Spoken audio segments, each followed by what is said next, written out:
안녕하십니까? 배팅 부동산 도로폭 1.5m 걱정마 건물 지으세요. 주차장 없이 80평까지 건축 가능하다. 진행하도록 하겠습니다. 자, 우선 물건을 중심으로 한번 보겠습니다. 네이버에 나와 있는 물건인데 지금 주택으로 나와 있습니다. 지금 동그라미 친 저 부분인데 경복궁역 1번 출구에서 서축으로 쭉 가다 보면은 그 세종마을 음식문화거리에 들어갈 수 있는 그 입구가 있습니다. 그 입구 앞에 좁은 골목길 안쪽에 있는 물건인데, 자, 사진을 통해서 보면은 이렇습니다. 지금 그 입구 세종마을 음식문화거리, 자, 저 위쪽으로 약간만 들어가면은 왼쪽 편에 그 좁은 그 골목길이 있습니다. 골목길이 옛날 골목길이죠. 어떻게 보면 자, 지금 보시는 이런 형태인데 가게와 가게 사이에 있는 저 좁은 골목길인데 저쪽으로 쭉 들어가면은 나옵니다. 지금 보면은 게스트 하우스 편말이 밑에 약간 보이는데 저 안에 들어가면은 게스트 하우스도 있다는 이야기죠. 자, 저쪽으로 들어가면은 그 해당 물건이 있는 거죠. 자, 여기서 법을 검토해 봐야 됩니다. 일단 막다른 도로. 자, 지금 사진에 보시면 1.5m 밖에 안 되는 도로인데 막다른 도로가 지금 측정을 해 보니까 30m 조금 넘습니다. 자, 그러면 10m에서 35m 미만 기준 저기에 따라서 도로의 너비는 3m 이상을 확보해야 됩니다. 자, 물론 내 땅을 좀 내어주고 3m를 확보하면은 충분하지요. 충분한데 보통 이렇게 되면은 원칙적으로는 차가 쭉 들어갈 수 있게끔 내 땅만 3m가 확보가 되면 되는 것이 아니라 그 앞쪽에 있는 도로도 사실은 3m를 확보하는 것이 원칙이겠으나 현실은 그렇지는 않습니다.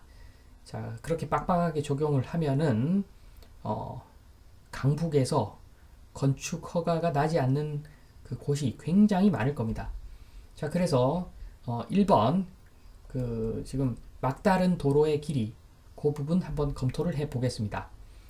첫 번째로 그 건축법은 사람을 위한 법입니다. 사람을 위한 법. 자, 이렇게 접근을 하면은 조금 이해가 빠르실 것 같습니다. 자, 강북의 1.5m 도로, 차량이 진입하지 못하는 그런 좁은 도로가 굉장히 많은데 1.5m 도로에 붙은 건물, 자, 매우 많죠. 정말 많습니다. 강북에. 자, 그래서 FM대로 하면은 건축이 안 되겠죠. 차가 못 들어가는데 어떻게 건축이 되겠습니까? 그래서 구청 담당자는 FM대로 할 것 같으면 법이 이러이러하니까 건축 불가입니다. 이렇게 이야기를 하겠죠. 자, 그렇지만 민원인은 이렇게 이야기합니다. 오래된 건물이고, 자, 누전 위험, 누수 위험 있는데 건축 못하게 하면은 나보고 죽으란 말인가? 옛날에 1층짜리 건물로 지은 건물인데 지금 시대가 바뀌었는데 요걸 1층 그대로 지어라는 유지보수 수선만 해라고 하는 것은 또 그것도 말이 되지 않는다. 자, 그러면은 구청에서 예산 확보해서 도로 확장 공사를 해 주던가. 자, 이렇게 따지고 나오면 구청 담당자가 상급자한테 물어봅니다. 자, 그러면 상급자는 또 구청장님한테 가서 물어보면은 구청장님은 민선이죠. 건축 허가를 해줘라 이렇게 이야기를 하겠죠. 구청장님은 또는 거꾸로 이야기를 할 수도 있습니다. 구청장님한테 바로 가서 그러면 상급자가 혼나고 그러면 구청 담당자도 혼나겠죠. 시대가 변했으니까 1층에서 4층으로 허가해줘라. 뭐 이렇게 될 확률이 굉장히 높습니다. 자, 여기서 건축선 확보를 위해서 신규로 건축을 할 때는 뒤쪽으로 좀 물려서 후퇴해서 건축을 해야 될 가능성은 있지만, 자, 그렇다고 해서 건축이 아예 안 되지는 않다. 건축은 가능할 것이다. 그리고 실제 이 물건은 건축 가능합니다. 자, 보시면은 지적도인데 해당 땅은 제3종 일반 주거 지역이 78제곱미터 정도, 일반 상업 지역이 한 1.8제곱미터 정도. 자, 그렇게 용도 지역 두 가지가 섞여 있는 땅입니다. 자, 그런데 일반 상업 지역은 미미하니까 기본적으로 3종 일반 주거 지역이라고 보시면 됩니다. 용적률 그냥 간단하게 이야기해서 250% 적용을 하면 됩니다. 자, 해당 물건을 보면은 매매가가 7억 2천입니다. 7억 2천. 평당 2,880만원. 자, 이거는 지금 밑에 보시면 사용 승인일 2022년이라고 해 놓았는데, 자, 없는 거죠. 사용 승인 옛날에 한 건데, 거의 뭐 무허가 건축물일 수 있습니다. 사용 승인일이 대장상 안 나온다는 거죠. 그렇다고 해서 불법 건축물은 아닐 겁니다. 옛날에 지은 거라서, 정말 옛날에 지은 1층짜리 건물. 자, 그러니까 건물은 사실 못 쓴다고 봐야 되고, 땅값만 지금 받는다고 보시면 됩니다. 땅값만 평당 2,881만원. 이렇게 호가를 지금 부르고 있는 거죠. 자, 그래서 매물 특징은 향후 4층 건축이 가능한 구역. 맞을 겁니다. 아마 높이는 충분하고, 그리고 대지 면적이 25평. 지금 현재는 연면적이 15평인데 이게 중요한 것이 아니라 건축 연면적, 건축 가능한 연면적이 중요한데 2.5배, 250%니까 용적률이 해주면은 62.5평, 대략 60평 정도 지을 수 있는 땅입니다. 자, 그런데 지금 차량이 진입할 수 없으니까 주차장 법을 좀 봐야 됩니다. 주차장 법. 서울특별시 주차장 설치 및 관리 조례 별표 2를 보시면 지금 주차장 설치하지 않고 가장 크게 지을 수 있는 것이 근린생활시설입니다. 근린생활시설. 웬만한 식당 뭐 이런 거 다 되죠. 근린생활시설이면 근린생활시설은 주차장 없이 134제곱미터 미만으로 연면적을 산정을 하면은 주차장 없이 건축이 가능한 거죠. 기본적으로. 그러니까 134제곱미터 40평 정도 지으면 주차장 없이 건축이 가능합니다. 자, 그리고 여기서 하나 더 봐야 됩니다. 똑같이 지금 서울시 조례의 별표 2항 그 표의 아랫부분에 설명이 나오는데, 시설물을 용도 변경하거나 증축함에 따라 추가로 설치하여야 하는 부설 주차장의 주차 대수는 용도 변경하는 부분 또는 증축으로 인하여 면적이 증가하는 부분 이하 증축하는 부분에 대해서만 설치 기준을 적용하여 산정한다. 자, 그러니까 원래 건물이 있는데 증축을 한다고 하면은, 자, 증축을 40평까지 하면은 주차장 설치를 할 필요가 없다는 이야기가 되는 겁니다. 자, 그래서 이 두 가지를 합쳐서 정리를 좀 하자면, 자, 제목에 제가 주차장 없이 80평까지라고 했는데 이게 여기서 나오는 겁니다. 자, 2번 주차장 없이 80평까지 건축.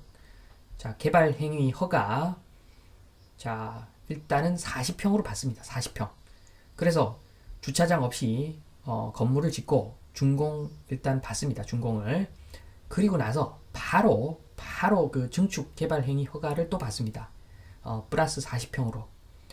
용적률이 남아있는 한도까지는 가능한데, 어쨌든 지금 용적률 무시하고 일단 플러스 40평 받으면 또 허가가 나고, 그래서 또 준공을 받습니다.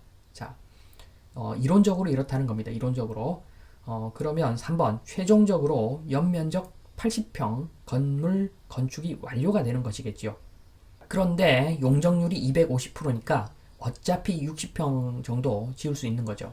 자, 그러면 이 경우에는 처음에 개발 행위 허가를 40평으로 받고 증축을 20평 정도 하면은, 자, 이럴 경우에는 뭐 지자체에 따라 다르겠지만 거의 아마 허가가 날 겁니다.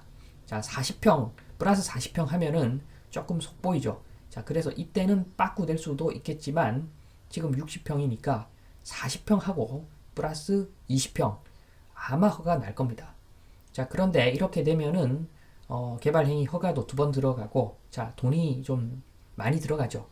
그러니까 이 강북 지역에는 요런 좁은 도로에 있는 그 위치한 건물 지을 때 건축 심의를 받아서 주차장 없이 62.5평으로 한 방에 허가를 받을 수도 있습니다. 허가가 나면은 타당성이 있죠.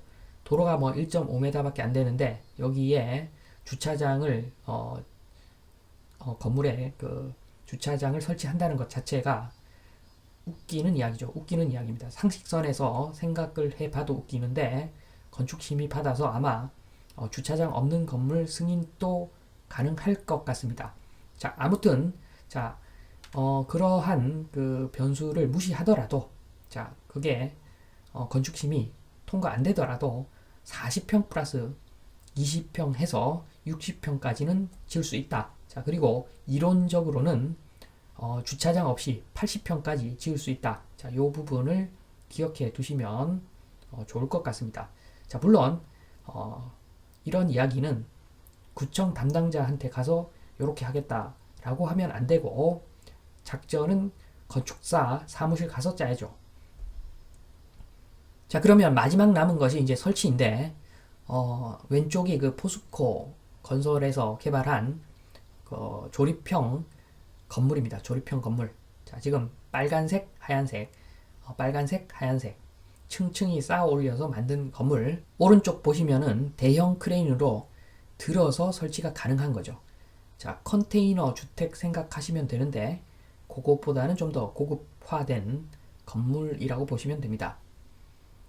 자, 아무튼 뭐 컨테이너 블럭으로 하든 자, 지금 포스코 블럭으로 하든 저렇게 블럭식 공법으로 건물을 짓는 것이 최적이라고 보여집니다. 자, 그러나 변수는 있습니다. 여기가 지금 가로수가 있고 전기줄이 많아서 100% 된다는 보장은 없는데 아마 될 겁니다. 아마 될 것 같습니다. 아마. 자, 물론 확인은 해봐야 되겠지만 블럭식 공법이 적용 가능할 것 같은데 그렇더라도 기초공사, 일단 철거공사, 그리고 기초 콘크리트 타설도 해야 되는데 자, 그런 부분들이 공사비가 또 많이 들어갈 겁니다. 골목길에 차가 진입이 안 되니까. 자, 그래서 수익률 한번 검토해 보겠습니다. 감안해서 자, 땅값이 7.2억, 건축비가 60평 곱하기 800만원 잡겠습니다. 자, 생각보다는 많이 들어갈 수 있어서 조립식으로 하더라도 800만원은 들어갈 수가 있습니다. 자, 그래서 4.8억 그러면 총 비용이 한 12억 들어갑니다. 12억. 자, 그런데 임대 수익은 대중 없죠. 자, 음식점은 상가는 답이 없습니다. 답이.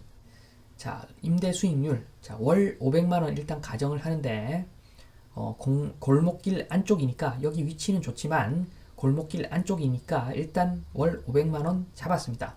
자, 이렇게 해서 임대 수익률을 계산을 해보면 500만원 곱하기 12 나누기 총비용 12억 해주면은 5% 나옵니다. 자, 요 정도만 돼도 다행인데 이 월 500이 요게 좀 문제가 있습니다. 사실 신규로 건물을 지어서 새로 업을 시작하는 마당에 여기가 만약에 그 팔이 날리는 곳이면 월 300도 못 받을 수도 있습니다.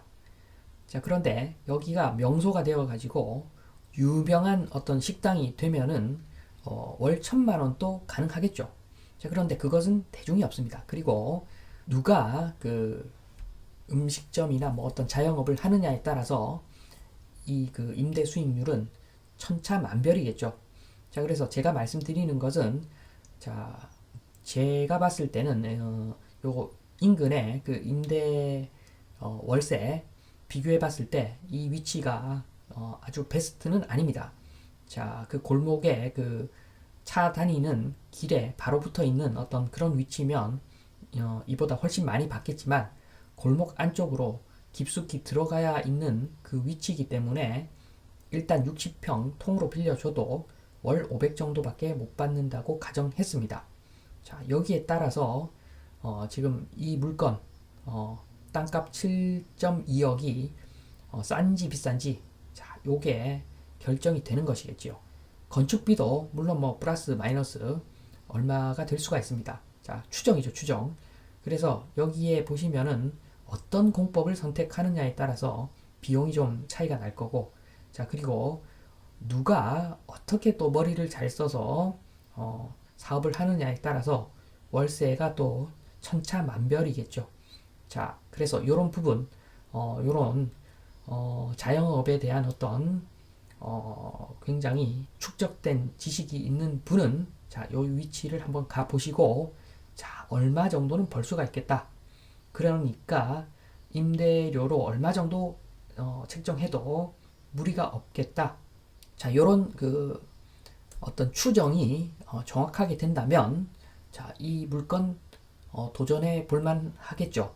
자, 물론 전문가가 봤을 때 여기는 장사가 안 되기 때문에 월 300도 많다. 자, 이렇게 되면은 요거 7.2억이라는 땅값 엄청나게 비싼 겁니다. 지금 보면은 지금 제가 이 물건을 소개한 이유는 조금의 그 하자라면 하자죠. 골목길에 위치한 차 진입이 불가능하다. 자, 하자라면 하자죠. 그렇기 때문에 굉장히 주변 시세에 비해서 싼 땅을 지금 검토를 한번 해 봤는데, 자, 제 말 속에 그 답이 있죠. 지금 요 주변에 그 다른 그 상가들 보면은 터무니없습니다. 지금 대한민국 전체가 부동산이 좀 터무니없는 가격인데 아파트가 뛴 만큼은 아니겠지만 다른 물건도 사실 생각보다는 많이 올라와 있는데 가격이 자 기본적으로 검토를 할 때는 내가 투입비 얼마를 투입을 했는데 자 내가 월세로 얼마를 땡길 수 있다. 요 베이스에서 모든 물건을 검토해야지 되는 것이다. 자 옆에가 얼만데 요쪽은 얼마는 받아야 된다. 자 요런 식으로 해서 덥석 그 물건을 매수를 하면은 한마디로 피 보는 거죠. 피를 볼 수가 있습니다. 수익률도 나지 않는데 덥석 물다가 시장에서 부동산을 가치 베이스로 정확하게 판단하는 어떤 그런 분위기가 조성이 된다면 상당히 큰 손해를 볼 수도 있다. 자, 그래서 아파트뿐만 아닙니다. 자, 상가, 오피스 다 말할 것도 없습니다. 건물이 들어간다 라고 하는 물건은 무조건 그 수익률을 검토해서 매수 투자 여부를 결정해야 된다. 자, 이 말씀을 드리면서 이만 마치겠습니다. 감사합니다.